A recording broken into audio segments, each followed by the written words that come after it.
Marawi Podcast.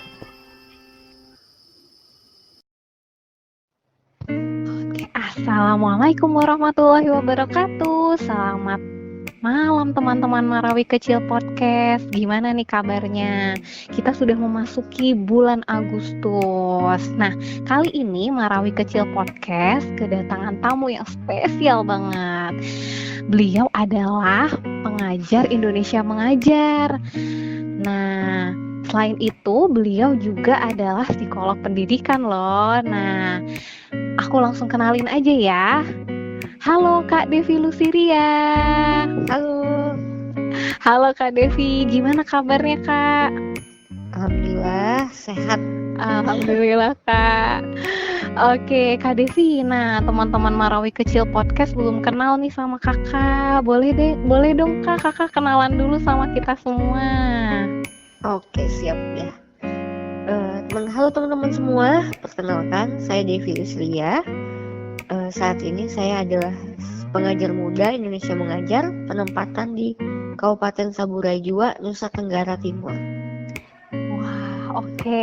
Nah, teman-teman udah pada tahu belum nih Kabupaten Saburai Jua? Aku aja bahkan baru dengar. Boleh tolong diceritain dikit nggak Kak, Kabupaten Saburai Jua tuh gimana sih Kak? Oke, Kabupaten Saburai Jua itu terletak di bagian selatan Indonesia. Jadi di Nusa Tenggara Timur itu yang agak paling selatan gitu. Oke Yang Kak. lokasinya deketan lah dengan Australia ya, walaupun nggak deket banget sih, tapi ya hampir gitulah. Wah, oke. Kalau nggak salah Kabupaten Saburai Jua ini belum lama ya kayak diresmikan menjadi kabupaten ya Kak? Ya, termasuk kabupaten yang baru, yang muda lah ya. Ya, barunya itu bukan berarti baru 1 tahun ya, tapi udah 8 tahun, tapi ya itu masih termasuk yang muda banget gitu. Oke deh Kak. Oke, semoga ini jadi tambahan pengetahuan nih buat teman-teman juga. Ternyata kita tuh punya kabupaten yang namanya Saburai Jua. Oh iya Kak Devi, sebenarnya udah berapa lama sih Kak jadi pengajar muda? Ini udah mau hampir 1 tahun, karena Agustus ini bakalan pulang. Oh, oke. Wah, berarti pasti udah banyak pengalaman nih Kak Devi selama di sana ya Kak ya? Wah, alhamdulillah banget, banyak banget belajarnya di sini sih. Banyak belajar sih aku di sini, bukan banyak mengajar. Oh gitu ya Kak ya? Wah, gimana Kak? Banyak banget sih. Banyak banget sih yang aku belajar di sini gitu. Belajar gimana caranya untuk ikhlas, baik sama orang tanpa harus kenal orang itu siapa, kayak gitu. Oh, Banyak banget sih. wah, boleh nggak Kak Kakak ceritain salah satu pengalaman yang paling berkesan Kak selama jadi pengajar muda di Kabupaten Saburai Jua? Wah, ini nih agak pusing nih kalau milih satu karena banyak banget ya Kak. Iya, betul. Karena kayak setiap hari itu kayak penuh dengan cerita-cerita gitu, kayak penuh dengan hal-hal yang akan dikenang selama seumur hidup gitu. Salah satunya itu ini sih yang kalau yang aku rasa itu adalah gimana baiknya mama bapak piara aku gitu. Sih luar biasa sih. Oke, jadi Kakak berarti di sana tinggal bersama salah satu keluarga ya Kak ya? Iya betul, salah satu keluarga. Jadi gimana baiknya mereka, kan nggak kenal ya, bukan keluarga juga kan, tapi mereka bersedia memberikan tempat tinggal, bersedia makan bersama. Ya, walaupun beda keyakinan kan, karena kan di NTT sendiri kan kita ketahui mayoritas adalah Kristen. Tapi gimana toleransinya, gimana yang kalau mau makan ayam itu dia bilang dulu, udah yang potong ayam Ibu Devi saja, kayak gitu, kayak sangat dihargai gitu. Wah, aku juga jadi belajar. Oh ternyata masyarakat Indonesia tuh maksudnya baik-baik ya kayak di sana ya kayak, dan Kakak pasti berkesan banget udah 11 bulan tinggal bersama keluarga di sana ya kayak berarti. Iya betul banget, baik banget lah pokoknya. Oke deh Kak. Kak kan Kak Devi nih dari Padang nih, terus ketemu sama anak-anak di Kabupaten Saburai Jua. Nah, gimana sih Kak pendapat Kakak tentang anak-anak di Saburai Jua ini? Anak-anak ya, kalau Iya. bahas anak-anak sih sebenarnya semuanya itu hampir sama ya, karena kayak ya gimana mereka bermain, gimana mereka belajar sama, tapi yang membedakan adalah gimana stimulus dari lingkungan mereka, atau gimana apa sih yang diberi oleh lingkungan mereka itu yang membuatnya jadi berbeda gitu. Dan di sini kalau respon orang tua terhadap pernikahan itu masih rendah gitu, masih kesadarannya akan pentingnya pernikahan itu masih rendah. Jadi itu berdampak lah ya bagi anak-anak, gimana anak-anak untuk pernikahannya ya kurang diperhatikan kayak gitu. Tapi kalau kita perhatiin anak-anaknya, kita berikan stimulus yang lebih, kita berikan perlakuan yang lebih, ya anak-anak di sini juga pintar-pintar sebenarnya gitu. Oke, berarti tuh sebenarnya inti yang aku dapetin dari cerita kakak tadi, sebenarnya masyarakat di sana mungkin masih belum begitu mementingkan pendidikan, tapi sebenarnya anak-anak tuh punya potensi yang ketika kita berikan stimulasi itu tuh bisa berkembang gitu ya Kak ya? Iya, betul banget. Oke. Kalau misalkan nih Kak, Kakak ngeliat anak-anak di Kabupaten Saburai Jua sama anak-anak di tempat tinggal asli Kakak gitu, apa sih Kak perbedaan yang paling bisa Kakak lihat atau Kakak rasakan gitu? Kalau dari segi apa? Dari segi apapun ya? Iya, dari segi apapun. Segi apapun, bagaimana anak-anak itu menghargai guru dan orang baru. Oh, gimana tuh Kak kalau misalkan yang di Kabupaten Saburai Jua? Kalau yang aku lihat di Saburai Jua itu, aku kan jalan kaki ya tiap hari ke sekolah. Ya sekitar 7 menit lah, 7-10 menit gitu. Nggak terlalu jauh kan dari rumah. Itu sepanjang jalan, anak-anak yang aku temui, baik itu adalah anak yang di sekolahku maupun anak SMP ataupun SMA, selalu menyapa dengan selamat pagi Bu, kayak gitu. Jadi setiap ketemu itu disapa gitu, walaupun di jalan. Dan itu kayaknya nggak akan kita temui deh. Misalnya kita, dia tahu di tempat kita, dia tahu kita adalah guru, tapi kita bukan gurunya dia, ya dia nggak akan nyapa kita pasti kan kalau lagi jalan atau apa gitu. Benar Kak, benar, iya betul. Sampai ya misalnya kan kalau pengajar muda itu kan pakai rompi kan. Iya.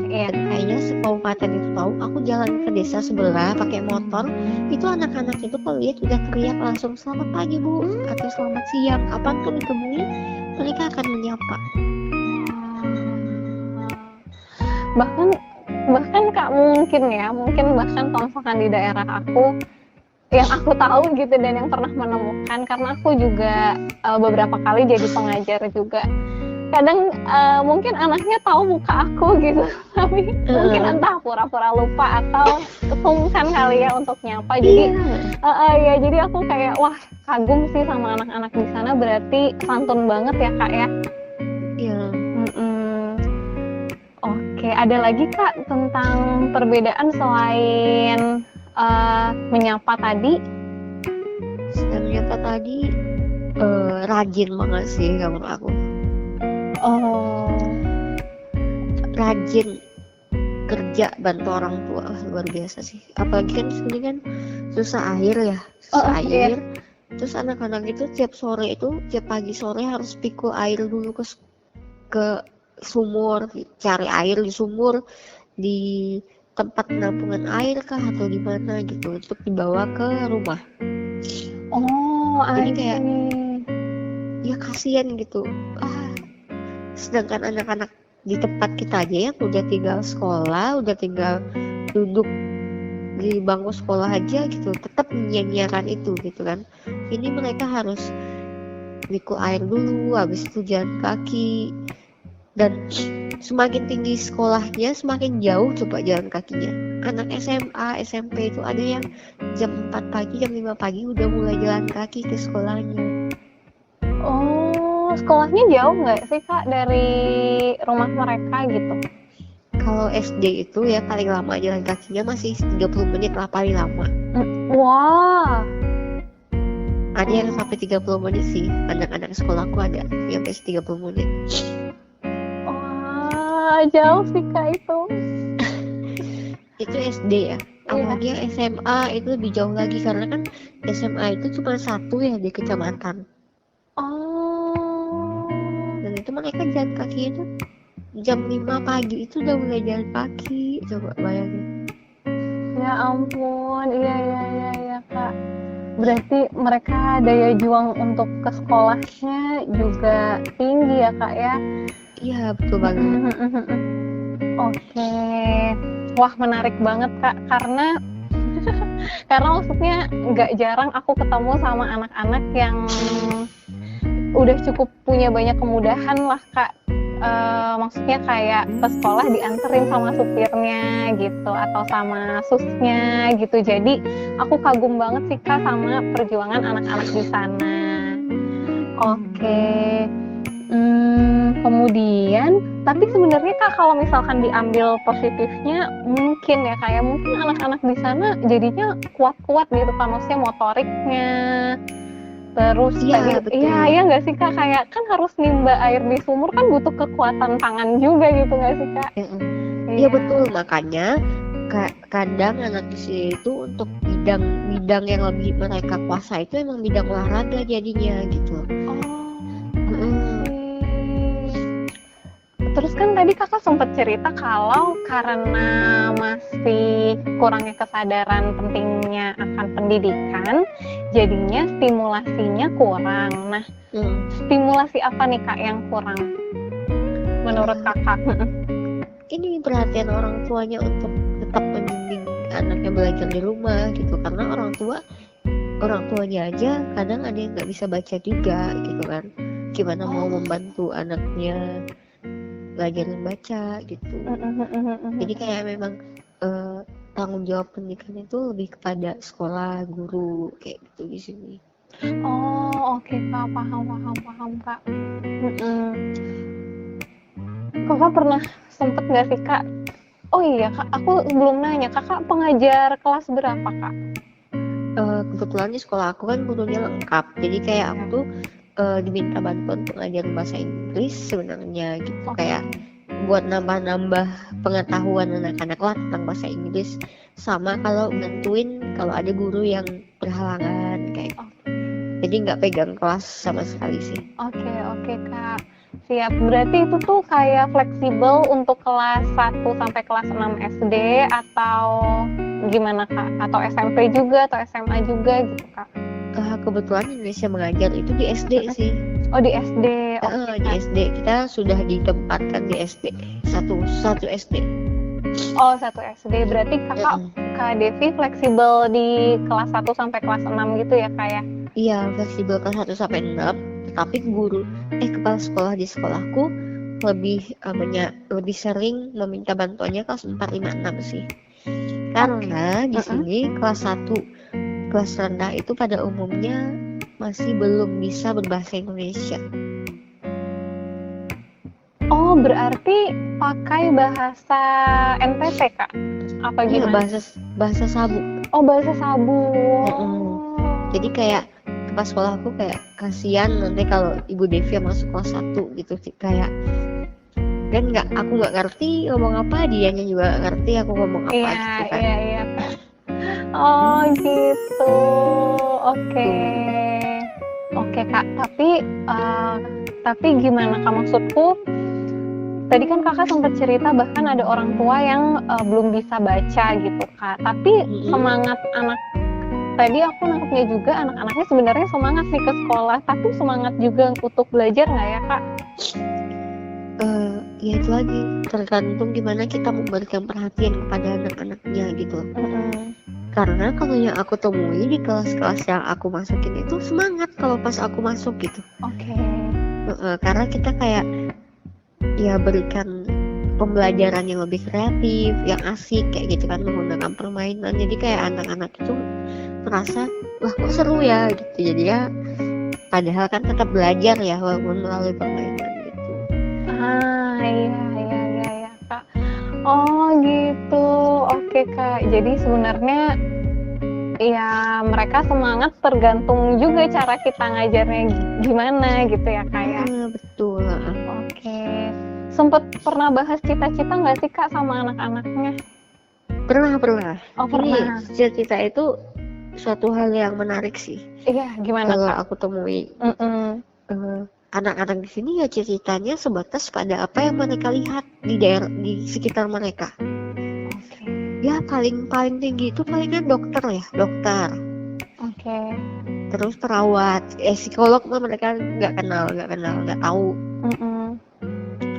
Terus polisi, tentara, petani, terus petinju, karena di desaku ada yang petinju ya, jadi kayak udah pegang udah juara nasional gitu lah. Jadi itu mereka pernah lihat itu, makanya mereka pengen jadi itu gitu.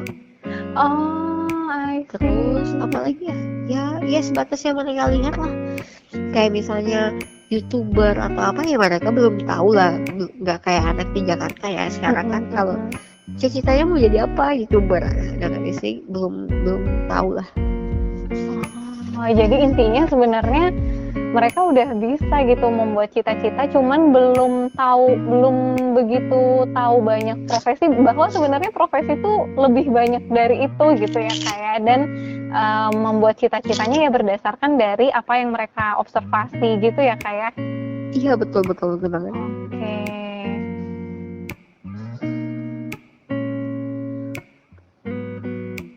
Kak, menurut kakak sebenarnya apa sih Kak yang perlu ditingkatkan dari peran orang tua di sana dalam membantu anak-anaknya Kak? Karena tadi kan kakak sempat bilang mungkin orang tuanya juga harus kerja gitu, terus pada akhirnya jadinya kurang memberikan stimulasi buat anak-anaknya. Ada lagi nggak sih Kak apa yang perlu ditingkatkan gitu Kak? Yang perlu ditingkatkan ya kayak perhatian orang tua sih terhadap anaknya di rumah.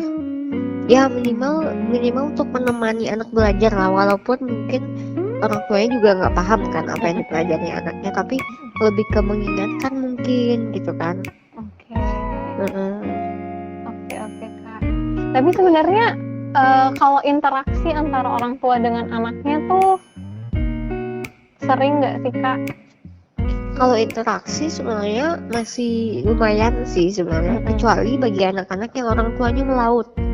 Itu memang sangat kurang ya, karena pagi sebelum anak-anaknya bangun dia sudah pergi gitu kan, baru nanti pulangnya malam gitu. Tapi kayak ya pasti di situ kan ada kakaknya juga yang udah sekolah gitu kan, karena kan perhatian itu bukan dari orang tua aja kan, tapi dari orang dewasa mungkin yang lebih tua dari anaknya kan bisa memberikan perhatian juga. Iya betul Kak.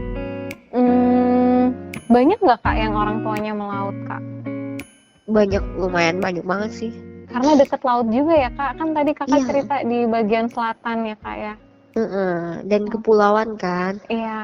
Jadi kayak memang mata pencarian mereka itu ya ini nelayan, terus petani agar itu petani rumput laut. Oke, iya. Oh gitu. Oke deh Kak. Oke, kemudian aku mau tanya-tanya lagi nih Kak. Sebenarnya gimana sih Kak menurut Kak Devi pendidikan di Kabupaten Saburai Jua? Secara umum ya? Iya. Susah sih kalau untuk membandingkannya secara umum, karena kayak antara misalnya pusat kota kabupaten ini sendiri dengan desa itu beda banget, beda jauh gitu.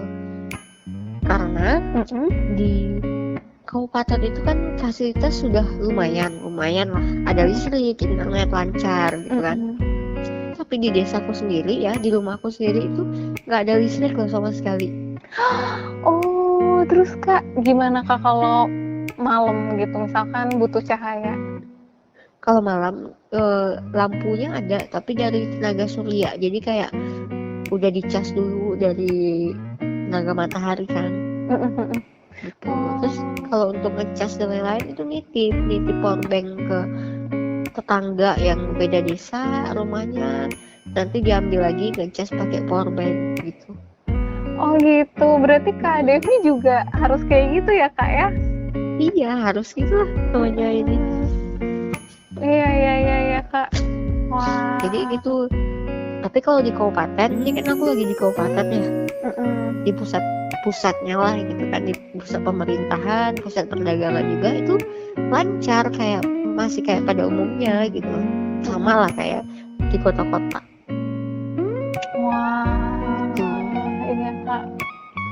Jadi kayak susah kan untuk melihat apa persamaannya, yang nggak bisa disamain. Jadi memang tergantung daerah-daerahnya, dan masih banyak banget daerah di sini yang emang belum tersentuh listrik kayak gitu. Satu internet aja GSM geser sedikit mati. Oke, iya Kak. Wah semoga nih Kak, semoga ada teman-teman Marawi podcast yang nanti mungkin siapa tahu jadi pemimpin Indonesia Kak, terus nanti bisa bantu Kabupaten Saburai Jua Kak. Aduh, amin. Iya Kak. Semoga. Amin Kak. Terus Kak, SD-nya banyak nggak sih Kak di sana Kak? Total sekolah dasar kalau aku nggak salah ya sekitar 77. Sekitar 77. Oke. Saburai Jua. Jadi di Rajua itu ada 7 kalau nggak salah, di Sabu 70. Oh beda jauh ya Kak perbandingan jumlahnya? Karena Pulau Rajua itu kecil banget. Oh, oke. Kalau PAUD atau TK-nya ada nggak sih Kak di sana? Kalau PAUD atau TK umumnya di setiap desa itu udah ada. Oh di setiap desa udah ada ya Kak? Di setiap desa sudah ada, tetapi ya tetap dengan ya secara kualitas mungkin masih belum sesuai standar kan. Karena kan kalau di tempat kita kan pasti kan guru PAUD itu yang sudah S1 pendidikan guru PAUD gitu kan. Kalau di sini pasti ya masih yang siapa yang mau kayak gitu. Makanya jadi kayak ketika anak yang udah PAUD pun masuk SD tetap kayak ngulang dari awal lagi, tetap sama saja kayak gitu. Oh, I see. Iya Kak, paham Kak. Oke Kak. Terus aku mau tanya lagi Kak, sebenarnya makin menarik Kak dan makin banyak yang aku penasaran. Terus oke Kak, aku mau tanya lagi Kak, sebenarnya menurut Kakak pendidikan, tadi kan Kakak udah sempat cerita kualitas PAUD atau TK-nya, kalau kualitas SD-nya gitu, setahu Kakak gimana nih? Soalnya kan pendidikan membantu banget nih Kak, membantu dalam perkembangan kognisi anak-anak gitu. Ya, aku juga belum pernah sih ya tes IQ anak-anak di sini tuh rata-rata berapa ya, belum pernah. Tapi secara ya dari hasil observasi aja sih, observasi sama wawancara guru-guru, kayak ya kalau di Sabu ini yang penting anak-anak SD lulus itu bisa baca, bisa nulis, bisa hitung, ya udah nggak apa-apa. Karena kadang ada ketika udah SMP malah belum bisa baca, ada di sini. Oh, berarti standar kelulusannya juga mungkin nggak bisa disamakan sama standar kelulusan di kota Pulau Jawa gitu ya Kak ya? Betul. Oh, gitu Kak. Tapi kalau misalkan ada nggak standar naik kelas Kak? Misalkan dari kelas 1 ke kelas 2 gitu. Pasti kan harusnya ada standarnya juga gitu Kak. Iya, ada standarnya sih, tapi kayak di sini tuh kayak ya sudah, yang penting pokoknya kelas 1, 2, 3 awal itu yang penting sudah bisa eja dulu lah 2 kata kayak gitu. Kalau dia masih bisa ya sudah, berarti masih bisa untuk 1, 2, 3, 4, 5, 6. Nanti kalau sudah bisa baca sedikit-sedikit ya nggak apa-apa lagi naikin gitu. Jadi kayak ya sekolah pun juga susah untuk memberikan tuntutan yang besar bagi guru-guru, karena kayak anak-anak di sini memang butuh kita butuh effort lebih, butuh usaha lebih untuk mengajarkannya kayak gitu. Tapi ada nggak yang pintar? Ada gitu, Oke, ada iya. juga gitu. Dan itu lagi tergantung orang tuanya. Betul, misalnya kita lihat ya, kok yang kelas 6 itu pintar ya, terus lihat lagi, ada adiknya kelas 3 pintar juga gitu. Jadi kayak orang tua itu berdampak banget sih. Kalau orang tuanya juga perhatian sama pendidikan anaknya, ya pasti anak-anaknya juga terbantu juga ya kayak. terbantu juga, karena kan misalnya di sekolah udah diajarin, di rumah diulang lagi, pasti akan menempel gitu ilmu yang udah diberikan. Tapi kalau kebanyakan orang tua yang kerja melaut kayak gitu, ya untuk ketemu anak aja mungkin cuma beberapa jam, gimana mau menemani belajar gitu kan.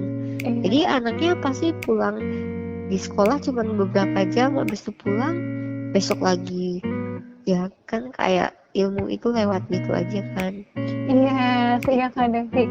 Berarti intinya kayak peran orang tua untuk membantu perkembangan anak tuh penting banget. Dan tadi tuh aku kebayang ya Kak, untuk anak-anak yang orang tuanya melaut, mungkin orang tuanya juga pas udah nyampe rumah mungkin udah capek juga kali ya Kak ya. Jadi iya betul. Jadi belum maksimal untuk membantu anak-anaknya. Tapi bagaimanapun mungkin orang tuanya juga harus cari nafkah gitu ya Kak ya. Betul, satu sisi harus begitu gitu kan. Iya. Oke Kak. Nah terus sebagai pengajar muda nih Kak, boleh ceritain nggak Kak apa aja sih yang Kakak lakukan gitu, gimana cara-caranya untuk membantu adik-adik di sana? Iya, untuk membantu itu salah satunya ini desaku udah ada yang namanya rumah baca. Oke. Rumah baca itu udah dibangun, ada bangunannya, yang dananya itu dana desa. Terus ada pengelolanya juga. Itulah yang kita lakukan. Jadi kan anak-anak ini kan biasanya cuma belajar di sekolah doang. Sekarang tiap sore pun sekolahku juga menyuruh anak-anaknya untuk datang ke rumah baca setiap sore gitu. Wah bagus banget Kak. Terus gimana Kak minat anak-anaknya? Ya karena yang nyuruh masih kepala sekolah, ya anak-anak di sini kan takut, cenderungnya kan takut ya. Jadi tetap datang terus ya ini gimana kita lagi yang menarik minatnya. Tapi umumnya sih karena masih ada pengajar muda, jadi kayak masih semangat gitu loh anak-anak, karena mereka merasakan hal yang beda gitu ketika adanya pengajar muda gitu.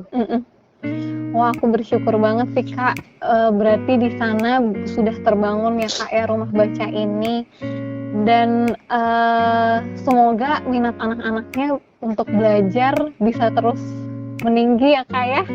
Iya betul, aku berharapnya sih juga gitu, apalagi kan pengajar muda di satu kabupaten itu kan nggak selamanya ya, cuma 5 tahun. Iya.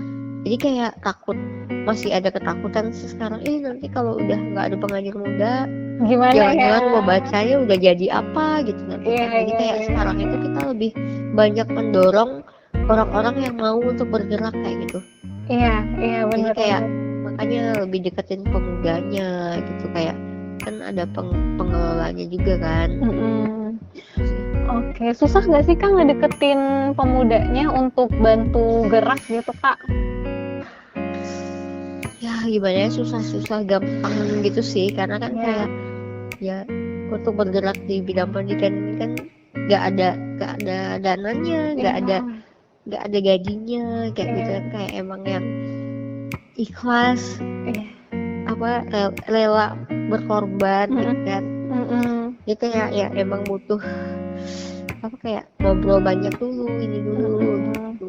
Jadi kayak kadang aku harus take and give gitu. Mau dibantuin ini enggak? Kalau iya nanti bantuin dulu ya kayak gitu. I see Kak, I see. Kebayang kadang kayak anak SMP SMA dulu gitu kan, aku suruh datang, kata ya menyuruh baca, nanti bisa nih ibu bantuin dah ngajarin PR apa yang nggak bisa. Jadi kayak itu, tapi nanti anak-anak SMP SMA-nya aku minta tolong buat bantu ngajarin baca anak-anak SD kayak gitu. Oke, dikasih reinforcement dulu ya Kak ya. Semoga sih Kak, teman-teman Marawi kecil juga kita bantu doakan, semoga nanti para pemuda di Kabupaten Saburai Jua ini bisa saling menyemangati untuk sama-sama ningkatin baca dan belajarnya. Oke Kak, berikutnya aku mau tanya nih Kak, apa sih Kak harapan Kak Devi untuk dunia pendidikan di Indonesia? Berat ya Indonesia nih. Iya Kak. Pengennya sih, kalau aku sih pengennya pendidikan yang merata sih. Oke. Meratanya itu ya dari segi sumber daya manusianya juga ya. Guru-guru ya termasuk tuh guru-guru yang berkualitas lah. Yang guru-guru bukan sekedar karena saya mau jadi guru karena pekerjaan, bukan itu. Tapi saya mau jadi guru memang mau untuk mendidik. Iya. Karena ya bisa kita lihat sih kebanyakan orang ya kenapa mau jadi guru, kenapa PNS guru ya karena profesi kerjaan gitu. Makanya akhirnya nggak dapat kita yang namanya pendidikan yang merata itu. Iya. Kalau aku harapannya itu sih guru-guru merata, kualitasnya juga ya. Kualitasnya pendidikannya pun juga merata gitu. Oke, amin Kak. Teman-teman Marawi juga kita bantu doa ya, semoga harapannya Kak Devi bisa tercapai. Nah sekarang aku mau tanya nih Kak, apa kesan Kak Devi untuk para pemuda yang pengen ikut bantu nih Kak di dunia pendidikan? Wah, ini sih kalau buat pemuda-pemuda yang pengen gerak di pendidikan gitu, gak usah lihat yang jauh untuk bantu gitu, coba lihat sekitarnya gitu sih. Jadi kayak kita tuh mulai bergerak itu mulai dari yang dekat-dekat dulu, mulai dari yang kecil-kecil dulu gitu. Cuma kita punya gerakan yang besar tapi ternyata anak tetanggaku belum bisa baca ya gitu. Jadi kayak mulailah bergerak di bidang pendidikan itu dari hal-hal yang kecil sih. Kalau menurut aku. Wah, insightful banget nih Kak. Jadi intinya kita sebagai pemuda coba lihat lingkungan kita, apa yang bisa kita bantu dan coba kita bantu gitu ya Kak ya. Iya. Dan dari situ mungkin sekecil apapun manfaat yang kita kasih itu tuh bisa bermanfaat banget dan bisa bermakna buat orang yang menerima gitu ya Kak ya. Iya, betul. Oke nih Kak, sebenarnya dari aku sekian dulu Kak pertanyaannya. Dari Kak Devi ada lagi nggak nih Kak yang mau disampaikan buat teman-teman Marawi? Apa ya, bingung. Oke, aku tuh seneng banget Kak hari ini karena bisa dapat gambaran tentang pendidikan di Kabupaten Saburai Jua, terus dapat gambaran di sana tuh kayak gimana, dan bersyukur bisa kenal sama Kak Devi yang udah ngasih inspirasi dan semangat buat kita semua. Gitu. Makasih banyak ya Kak Devi. Wah, sama-sama. Terima kasih juga udah diundang di podcastnya Marawi Kecil. Suatu kehormatan gitu loh bisa hadir di sini. Padahal aku mah nggak ada apa-apanya. Enggak Kak, Kakak mah banyak apa-apanya. Oke deh, Kak Devi makasih banyak ya Kak. Ya, sama-sama. Oke, assalamualaikum warahmatullahi wabarakatuh Kak Devi. Waalaikumsalam warahmatullahi wabarakatuh.